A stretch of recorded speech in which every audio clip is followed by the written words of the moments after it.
Let me show you how to check the battery level on your Samsung Galaxy Buds 4. So first, if you want to check the battery level of the case, so there are only two options.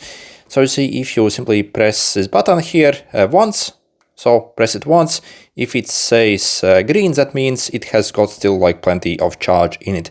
But if it says, for example, red when you click the button, then that means the charge level is around maybe like below 20%, and you should actually recharge them as soon as possible. When it comes to the checking battery level on the buds themselves, unfortunately there's really no way how to check it basically visually on them. The only way we can do that is if you simply go in the app for them. So if you have a Samsung phone, simply head to your phone settings. If you do not have a Samsung phone, simply download the Galaxy Wearable app. And if you open it here, so you can see the battery level for the case and also the earbuds themselves as well. Okay, good luck.